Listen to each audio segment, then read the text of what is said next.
Yo, what is up mga bossing? Yan. Engine refresh muna tayo sa ating Mio 125 na 2019 model at 59 all stock mga bossing. Dahil magpapalit tayo ng sigunyal mga bossing. Stock sigunyal pa rin yung gagamitin ko. Dahil sobrang lakas ng knocking niya mga bossing. At upon checking naman, okay naman yung head. Kompresyon okay naman. Panggilid okay naman mga bossing. Valve guide okay naman. Tapos sa sigunyal meron siyang konting side flame mga bossing, left and right.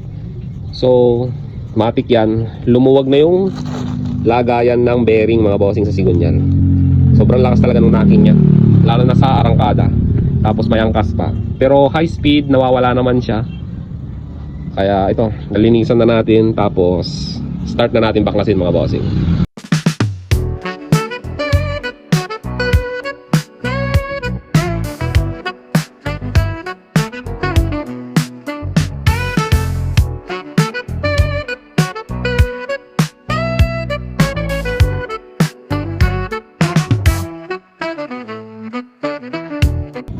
Yun mga bossing, bali ito yung naging tama ng ating crankshaft mga bossing. Yan.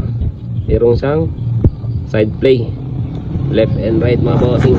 Yun nga lang, hindi nyo lang baka hindi makita sa video. Ayan, meron siyang left and right mga bossing. Kaya matik yan. Sigunyal yan boy. Yan. Buksan na natin, tapos palitan na natin ng ating crankshaft.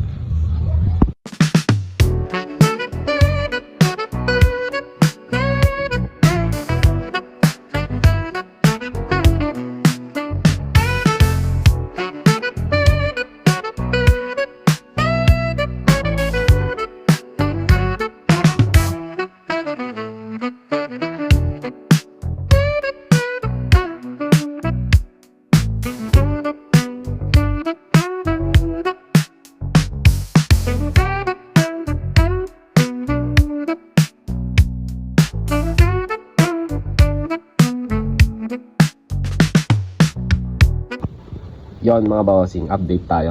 Bali ito yung naging sira ng ating crankshaft, side bearing sa magneto side. Ayan o, lakas ng play niya kung sakaling nakikita nyo. Yan. And bali hindi kasi natin mabunot to. Hindi tayo makasigurado kung maluwag ba yung lagayan ng bearing. So papabunot ko muna. Tapos pag okay pa yung lagayan ng bearing, magagamit pa natin to. Makakapag plus 4 or 3 pa tayo. Tapos ito yung ating engine. Yan mga bossing, after 7 years. Yan, sobrang linis naman yan. Normal lang yan sa engine ito, mga mancha. Wag lang yung sobrang dumi. After 7 years, blue core yung gamit ko. All goods naman. Alright. Yon mga bossing, nalinisan na natin yung crankshell natin, left and right. Ayan siya. You know, napakalinis mga bossing. Install muna natin yung crankshaft natin. Tapos gagamit tayo ng sigunyal puller. Alright. Sunugin muna natin to.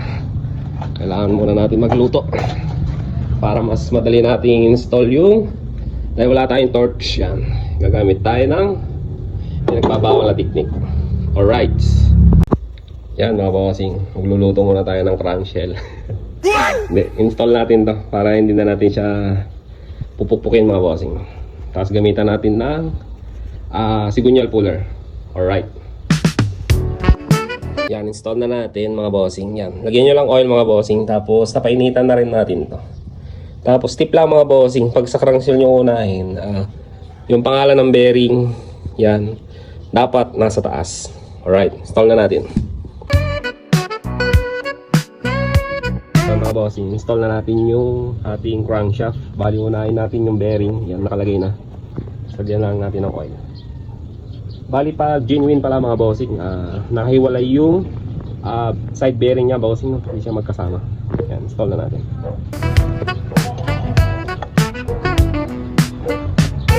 Yan, tapos kailangan nating gumamit ng puller mga bossing.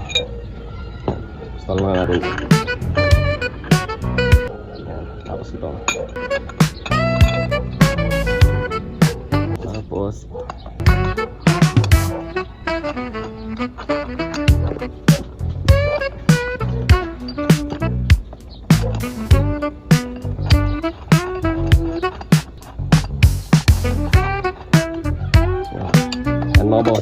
tapos diretso. Siguraduhin nyo lang na naka-diretso siya.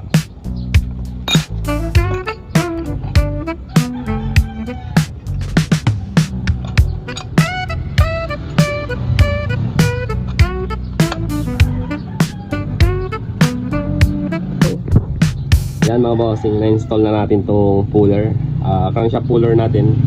Tapos yan, dapat siguraduhin nyo lang naka-diretso siya mga bossing, no? Yan, bali hindi ko na na-video kanina. Yan. Tapos higpitan na natin, tapos try na natin dahan-dahanin na i-puller mga bossing.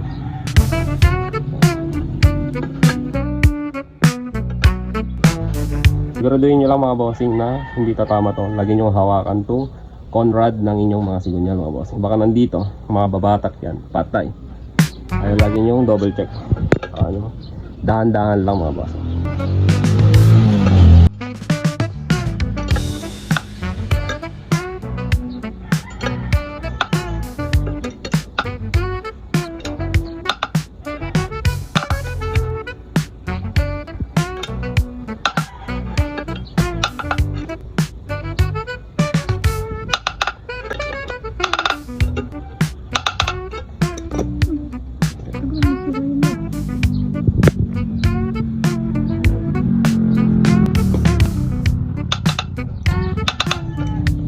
Kita nyo mga tunog niya bossing, no? Ba't lang may matakot sa inyo, no?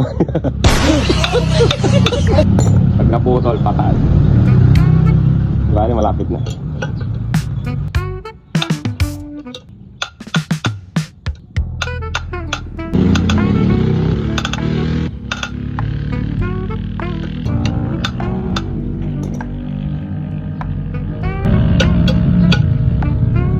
Yan, pag wala na, ayaw na. Okay na yan mga boss. Double check na lang natin.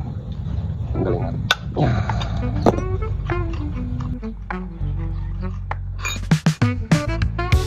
So, okay na sa mga bossing.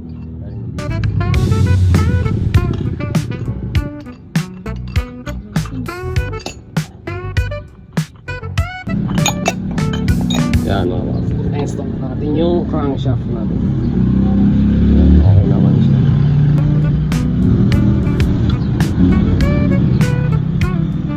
Alright. Yan mga bossing, na-install na natin yung crank natin doon sa kabilang side, magneto side. Tapos maglalagay na tayo ng beta gray. Ito the best to mga bossing, wala talagang tagas to. Hardex, Bendix, beta gray mga bossing ito. Sure ball walang tagas yung makina niya. Apply na natin.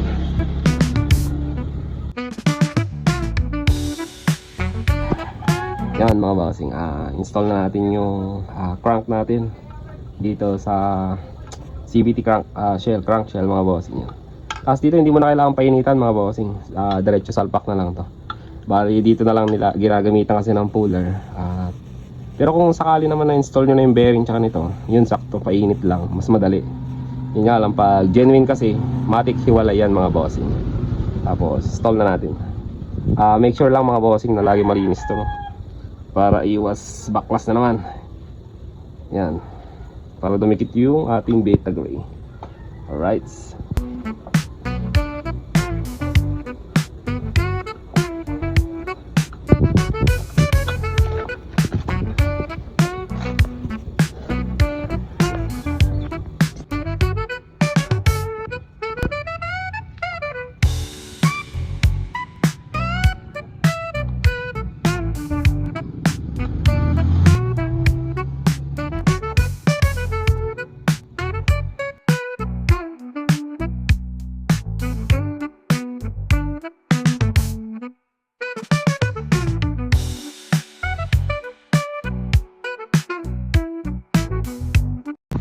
Yo, what is up mga bossing yan? Nakapaghigpit na tayo ng hand tight ng mga tornilyo ng engine bolt. So gamitan naman natin ng torque wrench. Tapos para ma-sure yung higpit natin mga bossing, gagamitin ko palang torque Newton meter ay 10 Newton meter mga bossing. Yan, start na natin. Yun.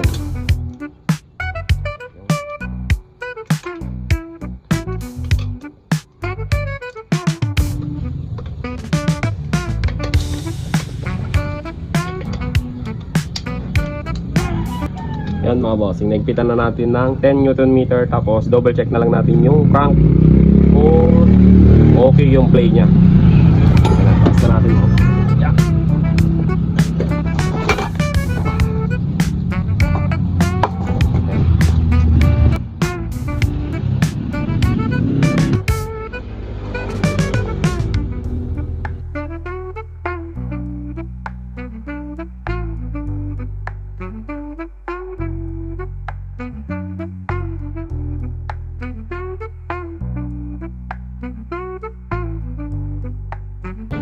Yon mga bossing, update lang.